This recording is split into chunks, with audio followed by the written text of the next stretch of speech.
Ito yung sample guys ng sirang ball joint. Ito yung ball joint. So, dapat yan guys, pag inaangat ko yan, hindi yan magpi-play. So, kung makikita nyo dito. So, yan.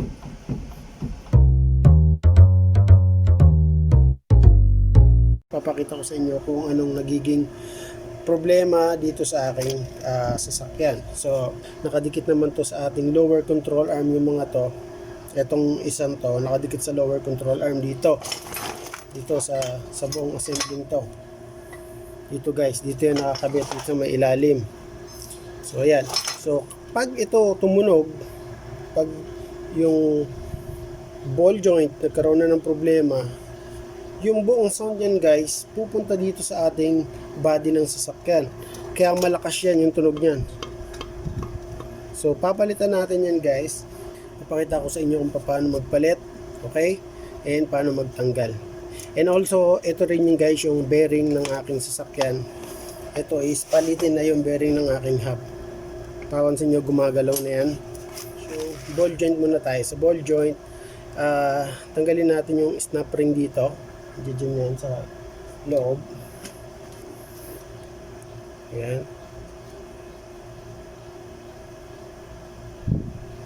Okay. Now, pwede na natin tanggalin yan yung buong yan. Assembling yan. Ayan, tanggal na. Okay. So, sinsira naman to guys. Yung ball joint na to. Pupukin nyo lang yan guys. Simpleng nyo lang pupukin yan. Pupukin nyo dito. Okay.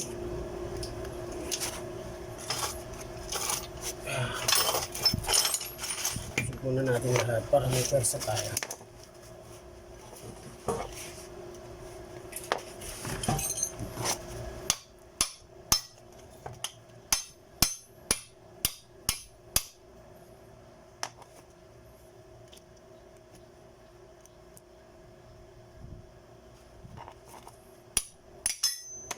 Okay.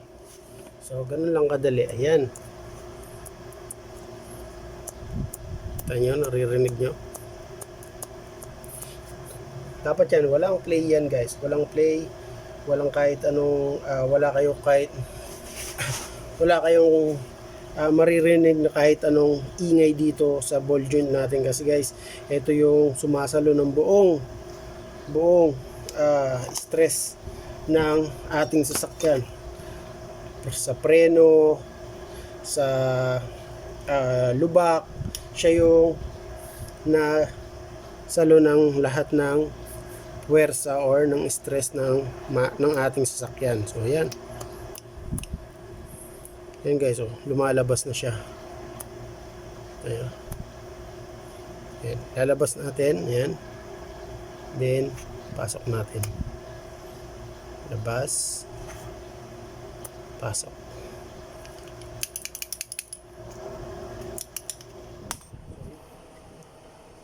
So, galon, tatanggalin natin ulit to guys, yung kanyang lock para hindi natin siya masira.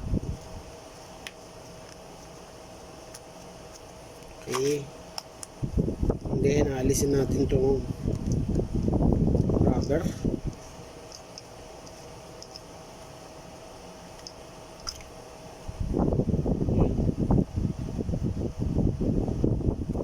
Ayan, pasok natin yan.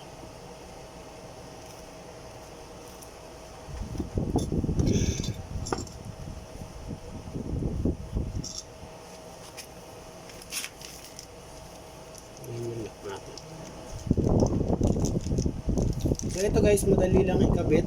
Okay, makakabit natin to, unlock.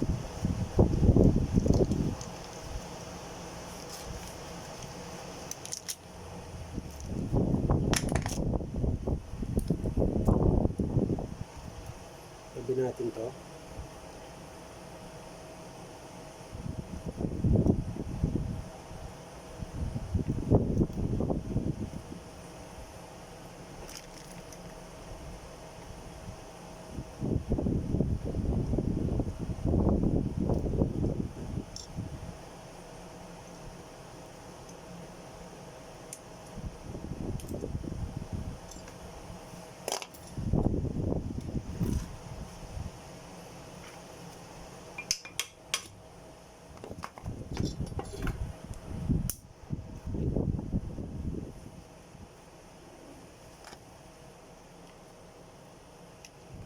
So dapat guys, ayan, igagalaw nyo tong mismong,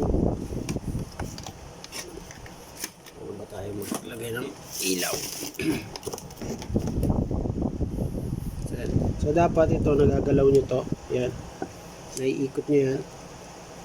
So ibig sabihin yan, nakasit ng proper yung ating snap ring. So pwede na natin ibalik tong top nya.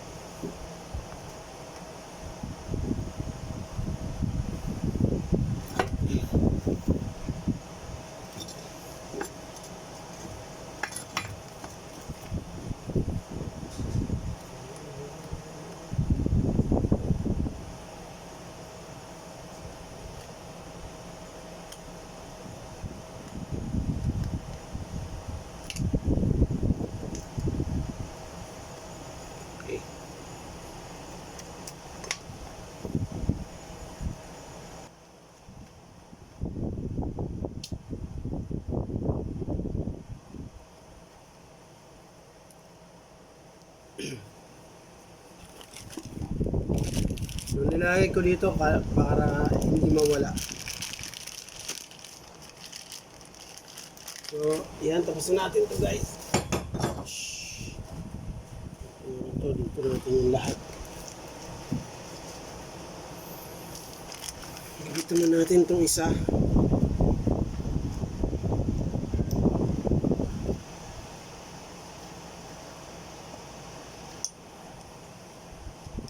So ganun din. Nakita nyo guys, pag may rubber, hindi natin siya maipasok na maayos. Pwede natin masira yung rubber.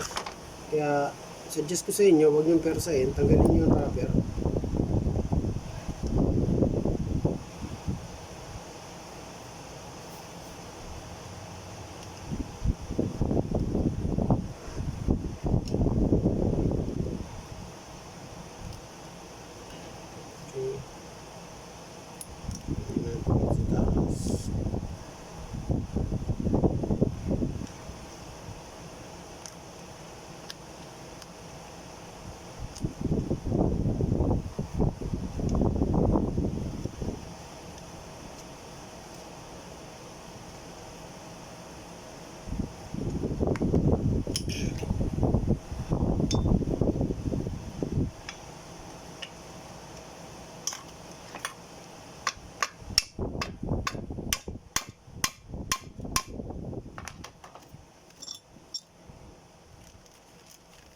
Then bago nyo ilagay yung rubber, lalagay muna natin yung snap ring.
Napasok na natin, balik na natin ulit itong rubber, yung boots nya ito sa ating ball joint, patigas.